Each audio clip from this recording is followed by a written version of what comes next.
On Tuesday, House Speaker Kevin McCarthy announced that the legislative body is opening a formal impeachment inquiry into President Joe Biden. The inquiry is comically late, as evidence of Biden's rampant corruption has been readily available for years, but it's nice when Republicans at least pretend to fight the left. The inquiry is very unlikely to go anywhere despite Biden's obvious guilt, and if the GOP were any form of serious political opposition, they would be using their formal power of the purse to defund the administration's partisan and malicious abuse of agencies like the FBI. While impotent half measures from Republican leadership are unsurprising, the far more interesting aspect of this news cycle was the response from the left and its media lickspittles.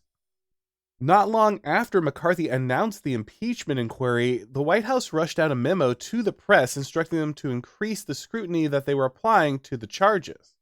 The amazing thing was watching how quickly and blatantly the press complied with the order in real time. After the memo's release, media outlets reported on these instructions from the Biden administration as if they were breaking news. Outlets like CNN, NBC, and Axios dutifully echoed the sentiments of the letter from the White House while reporting on it. Politico's Heidi Przyzbala followed her announcement of the memo's existence with a Twitter thread that fact-checked the claims of the inquiry, just as the President of the United States had ordered her to do. Neoconservative and Trump derangement syndrome patient David Frump eagerly retweeted the thread.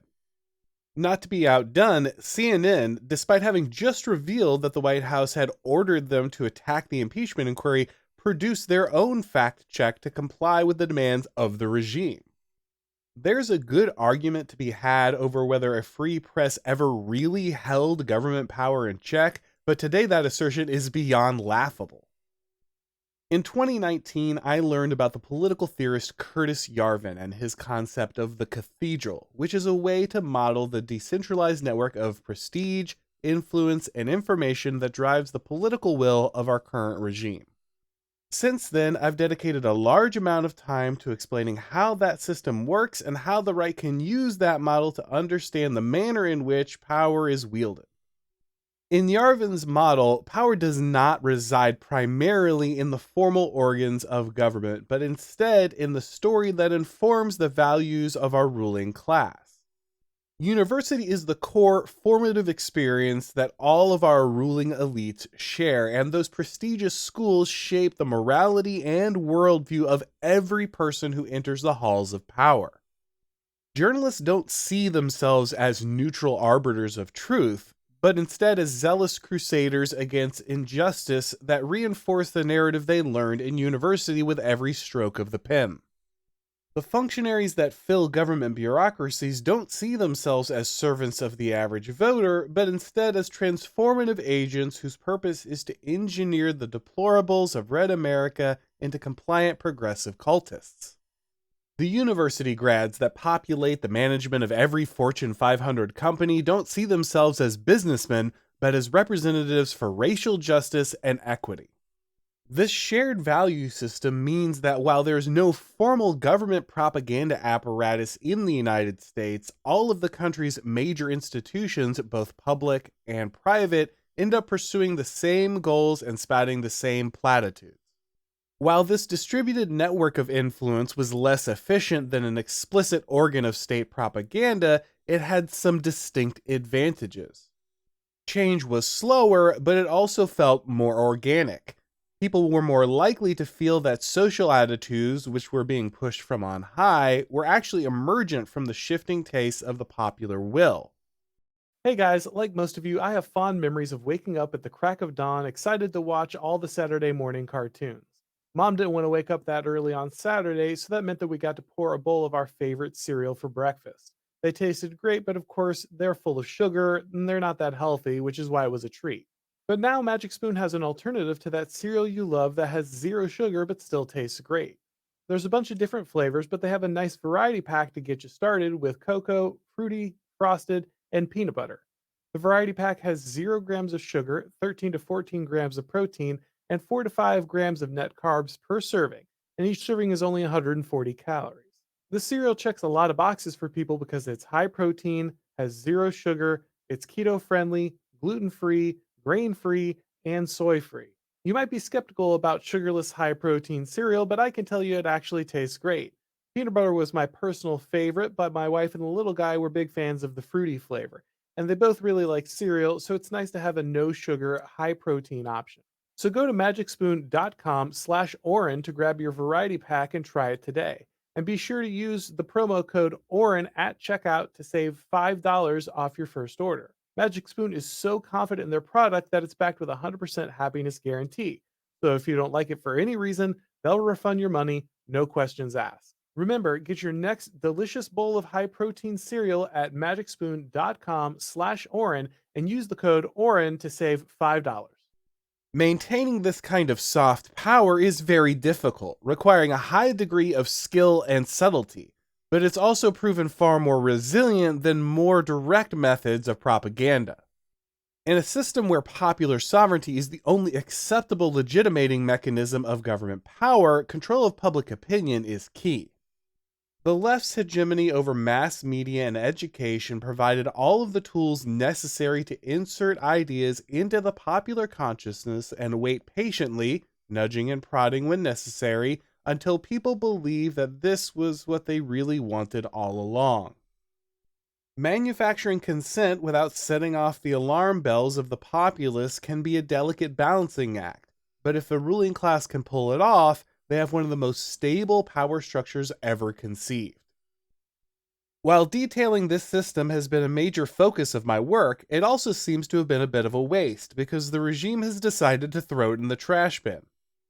There is nothing subtle or delicate about the White House handing out explicit marching orders in public and the press falling over each other to see who could comply first. No one needs a complicated theory of decentralized coordination when the elites are just announcing their collusion in public. Now, to be clear, there's still some value in understanding how the old system worked. There are still many ideas and attitudes that the elite attempt to pass through their soft power network which the right should be on guard against. Also, the flow of power is not as obvious as it may seem. The press gives the Biden administration orders just as, if not more often, than the White House gives orders to journalists. What has become blindingly obvious, however, is that the ability of our elites to wield soft power is failing, and that they have in many cases stopped going through the motions entirely. There are a number of different factors contributing to the collapse of total narrative control by our ruling elite. The internet, while granting our evil overlords all kinds of terrible tools, is fundamentally an agent of decentralization. It breaks the monopoly of mass media that was once held by a tightly controlled network of television stations, news broadcasts, movie studios, and newspapers. While opposing voices are regularly banned from major platforms, new dissident voices and outlets seem to emerge twice as quickly as they can be silenced. Despite the ludicrous amount of censorship that is regularly applied in venues like Twitter, the truth has a nasty habit of getting out. Another issue is simply the rapidly declining quality of our ruling elite. Subtlety, nuance, and patience are key factors necessary to the maintenance of soft power. The legitimacy of institutions, experts, and narratives must be accumulated slowly and guarded carefully. Soft power is wielded by the sophisticated elite with a high degree of self-control, not the irate toddler who wishes to crush their enemies tomorrow. But our system has selected for conformity and compliance, not for intellect or discipline. Progressives have always been deconstructionists, but at least they used to produce thought-provoking works of art. Now all they are capable of is endless social justice sermons masquerading as comic book movie sequels. Our elites have managed to degenerate to unthinkable depths while simultaneously becoming more confident about their right to rule than any group in history.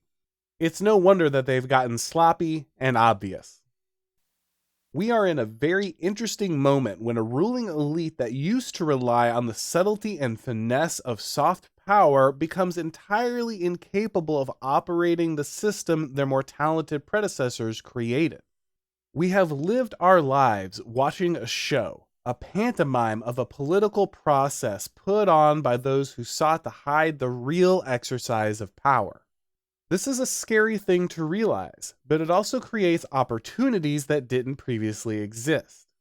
The comforting fictions of a free press that holds politicians accountable or a public-private distinction that limits government power simply cannot survive what has become blindingly obvious due to the incompetence of our leaders. While our elites will continue to put on the show for a while longer, their narrative control is slipping, and that creates new opportunities, both great and terrible, for the future. Thanks for watching, guys. If you enjoyed this video, go ahead and click like, and if you haven't subscribed to the channel yet, now is a great time to do so. If you'd like to get these broadcasts as podcasts, make sure that you go ahead and subscribe to the Auron MacIntyre Show on your favorite podcast platform, and when you do, please leave a rating or review. That really helps with all the algorithm magic. And of course, if you'd like to follow me on Twitter, or Gab, or Substack, if you'd like to watch these videos on Rumble or Odyssey, the links to do all of that are down below in the description. And of course, you can watch all of my stuff and read all of my columns over at The Blaze. Thanks for watching, guys, and as always, I'll talk to you next time.